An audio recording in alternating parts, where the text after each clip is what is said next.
Dengan mengucapkan Bismillahirrahmanirrahim, pertama-tama perkenalkan terlebih dahulu, nama saya Sheila Ananda dengan NIM 0102 1282 2276 mata kuliah Lembaga Ekonomi Islam kelas B.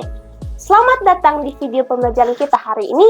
Dalam 15 menit ke depan, kita akan membahas topik yang sangat penting, yaitu analisis lembaga fatwa, pasar modal syariah, dan lembaga pendidikan ekonomi Islam.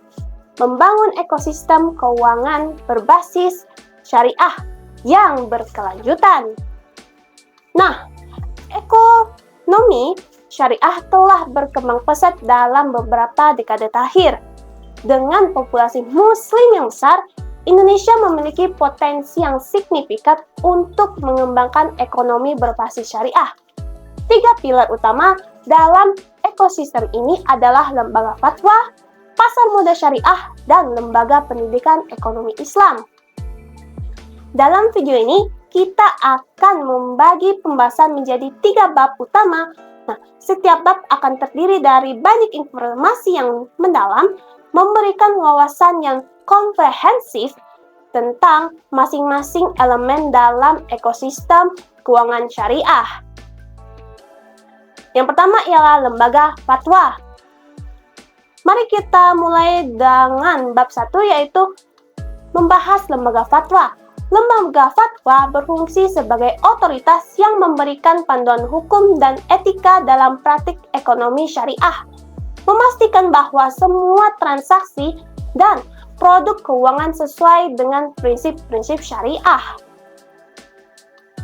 Di Indonesia, Dewan Syariah Nasional, yaitu Majelis Ulama Indonesia atau DSN MUI, adalah lembaga yang paling berpengaruh dalam memberikan fatwa terkait ekonomi syariah. DSN MUI dibentuk untuk memberikan panduan yang jelas dan tegas mengenai produk dan layanan ekonomi atau keuangan syariah. Proses pengeluaran fatwa di DSN MUI melibatkan kajian mendalam dan diskusi di antara para ahli, sehingga fatwa yang dihasilkan dapat dipertanggungjawabkan secara ilmiah. Ini mencakup analisis terhadap berbagai aspek hukum, ekonomi, dan sosial. Fatwa yang dikeluarkan oleh DSN MUI mencakup berbagai produk keuangan syariah, seperti perbankan syariah, asuransi syariah, dan investasi syariah. Setiap fatwa dirumuskan dengan mempertimbangkan kebutuhan masyarakat dan perkembangan zaman. Fatwa ini tidak hanya memberikan pedoman bagi lembaga keuangan, tetapi juga melindungi konsumen dari praktik yang tidak sesuai dengan syariah. Dengan adanya fatwa, masyarakat dapat lebih percaya diri dalam menggunakan produk keuangan syariah. Lembaga fatwa juga bertugas memantau pelaksanaan fatwa tersebut di lapangan dan memberikan rekomendasi bila ditemukan praktik yang menyimpang. Hal ini penting untuk menjaga integritas dan kepercayaan masyarakat terhadap lembaga keuangan syariah. Di samping DSN MUI, lembaga fatwa internasional seperti Islamic Financial Service Board atau IFSB juga memberikan panduan yang membantu memperkuat standar global dalam keuangan syariah. IFSB berperan dalam mengembangkan regulasi dan pedoman yang sesuai dengan prinsip syariah. Fatwa juga berfungsi sebagai alat untuk membangun kesadaran masyarakat tentang pentingnya menjalankan aktivitas ekonomi yang sesuai dengan prinsip syariah. Melalui seminar dan publikasi, lembaga fatwa dapat menyebarluaskan pemahaman ini. Dengan demikian, lembaga fatwa memiliki peran yang sangat strategis dalam membangun peradaban ekonomi yang sesuai dengan nilai-nilai Islam. Mereka tidak hanya berfungsi sebagai pengatur, tetapi juga sebagai pendidik masyarakat. Akibatnya, penting untuk mencatat bahwa lembaga fatwa harus terus beradaptasi dengan perkembangan zaman, termasuk teknologi dan inovasi baru dalam dunia keuangan, untuk relevansi dan efektif. Yang kedua ialah pasar modal syariah. Selanjutnya, kita beralih ke bab 2, yaitu membahas pasar modal syariah. Pasar modal syariah adalah tempat untuk memperdagangkan sekuritas yang sesuai dengan prinsip syariah. Ini mencakup berbagai instrumen investasi yang tidak melanggar hukum Islam. Di Indonesia, instrumen seperti saham syariah dan sukuk telah menunjukkan pertumbuhan yang positif dalam beberapa tahun terakhir. Pasar modal syariah memberikan alternatif bagi investor yang ingin berinvestasi dengan cara yang sesuai dengan nilai-nilai Islam. Otoritas Jasa Keuangan atau OJK berperan penting dalam mengembangkan pasar modal syariah, memastikan bahwa perusahaan yang terdaftar memenuhi kriteria syariah. OJK juga bertanggung jawab untuk mengawasi dan mengatur penerbitan instrumen syariah. Salah satu instrumen utama dalam pasar modal syariah adalah sukuk, yaitu surat utang syariah yang diterbitkan untuk membiayai proyek-proyek yang sesuai dengan syariah. Sukuk memberikan imbal hasil yang berbasis pada keuntungan dari proyek yang dibiayai, bukan bunga. Meskipun pasar modal syariah menunjukkan pertumbuhan yang positif, masih ada tantangan yang perlu diatasi. Salah satu tantangan utama adalah kurangnya pemahaman masyarakat tentang instrumen investasi syariah. Oleh karena itu, edukasi dan sosialisasi mengenai pasar modal syariah sangat penting untuk meningkatkan partisipasi masyarakat dalam investasi syariah. OJK bersama Bursa Efek Indonesia aktif menyelenggarakan edukasi dan sosialisasi. Edukasi ini dilakukan melalui media digital, pelatihan, maupun kerjasama dengan lembaga pendidikan dan komunitas muslim. Dengan cara ini, diharapkan masyarakat dapat lebih memahami manfaat dan risiko investasi syariah. Dengan semakin berkembangnya riset dan inovasi, instrumen keuangan syariah diharapkan pasar modal syariah di Indonesia dapat semakin bertumbuh. Nah, hal ini akan memberikan kontribusi nyata kepada pembangunan ekonomi nasional. Pasar modal syariah juga berperan dalam mendorong inklusi keuangan. Dengan menyediakan akses investasi yang lebih luas bagi masyarakat, ini penting untuk meningkatkan kesejahteraan ekonomi masyarakat. Akhirnya, penting untuk terus memantau perkembangan pasar modal syariah dan melakukan evaluasi terhadap kebijakan yang ada agar dapat terus beradaptasi dengan kebutuhan dan tantangan yang muncul. Yang ketiga, ialah lembaga pendidikan ekonomi Islam. Akhirnya, kita sampai di bab 3, yaitu yang membahas lembaga pendidikan ekonomi Islam. Lembaga pendidikan ekonomi Islam memiliki peran strategis dalam menciptakan sumber daya manusia yang kompeten. Melalui pendidikan yang berkualitas, lembaga ini dapat menghasilkan lulusan yang memahami prinsip-prinsip syariah dan mampu menerapkannya dalam praktik ekonomi. Pendidikan yang baik akan menciptakan generasi yang siap menghadapi tantangan di dunia keuangan. Lembaga pendidikan ekonomi Islam menjadi ujung tombak pengembangan ekosistem keuangan syariah di Indonesia. Mereka berperan dalam mencetak lulusan yang tidak hanya memiliki pengetahuan teoritis, tetapi juga keterampilan praktis. Perguruan tinggi negeri seperti Universitas Islam Negeri atau UIN dan perguruan tinggi swasta dengan program studi ekonomi Islam menyediakan kurikulum yang mengintegrasi ilmu fikih muamalah dalam atau dengan manajemen keuangan dan akuntansi syariah. Selain itu, lembaga pendidikan juga berfungsi sebagai jembatan antara teori dan praktik dengan mengadakan seminar dan workshop untuk meningkatkan pemahaman masyarakat tentang ekonomi syariah. Untuk memastikan kualitas lulusan, lembaga pendidikan bekerja sama dengan industri melalui program magang dan penelitian terapan.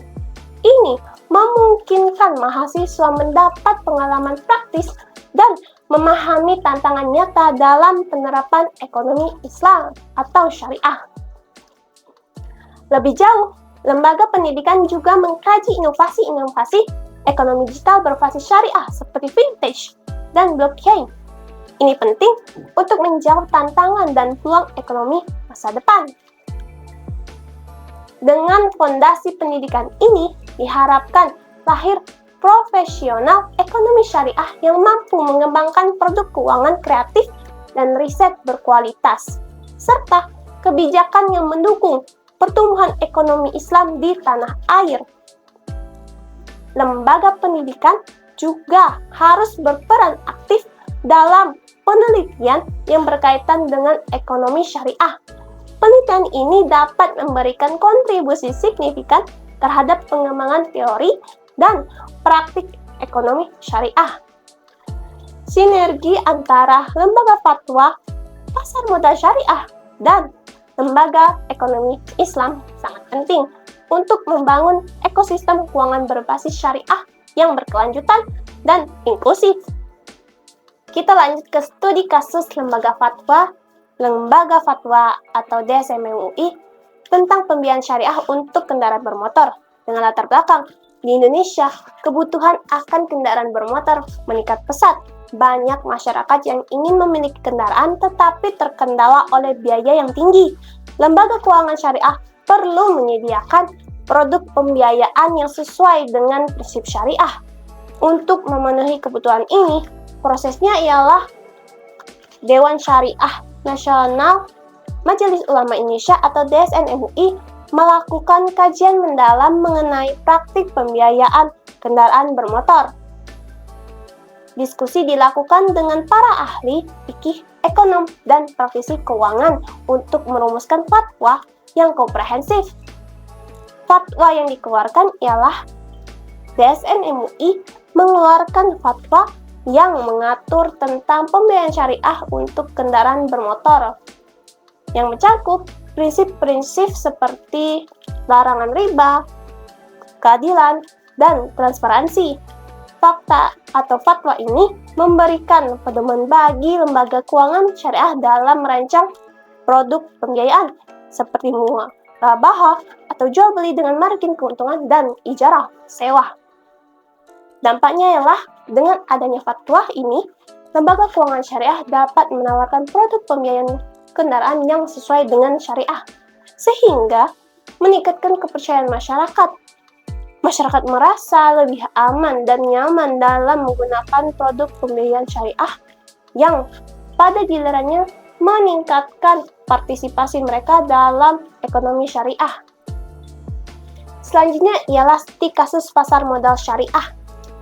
Penerbitan sukuk negara di Indonesia. Dengan latar belakang, sukuk merupakan instrumen investasi syariah yang semakin populer di Indonesia. Pemerintah Indonesia berupaya untuk meningkatkan partisipasi masyarakat dalam pasar modal syariah. Dengan proses, pemerintah Indonesia melalui Kementerian Keuangan menerbitkan sukuk negara sebagai salah satu cara untuk membiayai proyek-proyek infrastruktur. Penerbitan sukuk ini dilakukan dengan melibatkan Otoritas Jasa Keuangan atau OJK untuk memastikan bahwa semua aspek memenuhi kriteria syariah. Penerbitan sukuk, sukuk negara diterbitkan dengan berbagai tenor dan imbal hasil yang menarik bagi investor. Proyek yang dibiayai melalui sukuk ini mencakup pembangunan jalan, jembatan, dan fasilitas publik lainnya. Sukuk ini juga dipasarkan kepada investor retail, sehingga masyarakat umum dapat berpartisipasi dalam investasi syariah. Dengan dampaknya ialah penerbitan sukuk negara telah berhasil menarik minat investor, baik institusi maupun individu, dan meningkatkan likuiditas pasar modal syariah di Indonesia. Selain itu, sukuk negara juga berkontribusi pada pembangunan infrastruktur yang mendukung pertumbuhan ekonomi nasional.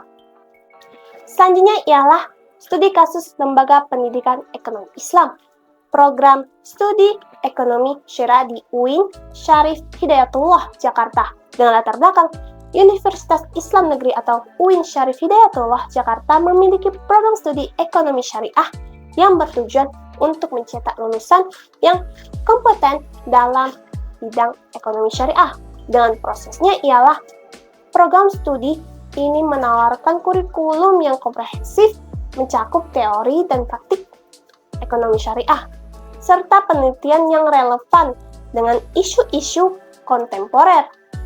Lembaga pendidikan ini juga menjalin kemitraan dengan lembaga keuangan syariah untuk memberikan pengalaman praktis kepada mahasiswa melalui program magang. Dengan kegiatannya ialah UIN Syarif Hidayatullah menyelenggarakan seminar, workshop, dan konferensi yang melibatkan praktik, akademisi, dan pembuat kebijakan untuk mendiskusikan isu-isu terkait atau terkini dalam ekonomi syariah. Mahasiswa yang diberikan dalam penelitian terapan yang berfokus pada inovasi dalam produk keuangan syariah.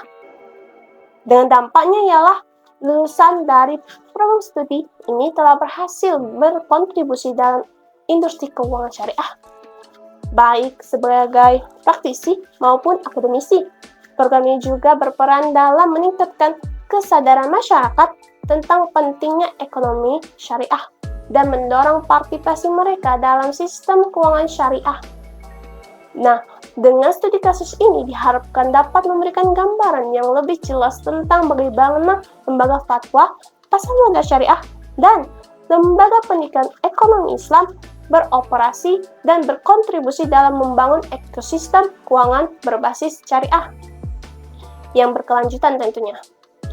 Rekomendasi untuk mengatasi tantangan ini termasuk peningkatan edukasi masyarakat, pengembangan infrastruktur pasar syariah, dan pembaruan kurikulum pendidikan agar relevan dengan perkembangan terkini dalam ekonomi syariah.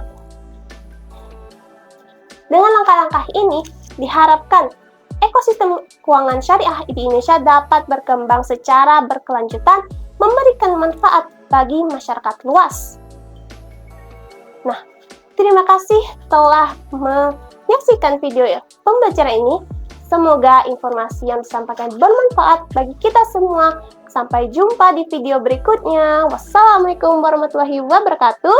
Jangan lupa untuk berlangganan dan mengikuti video-video kami.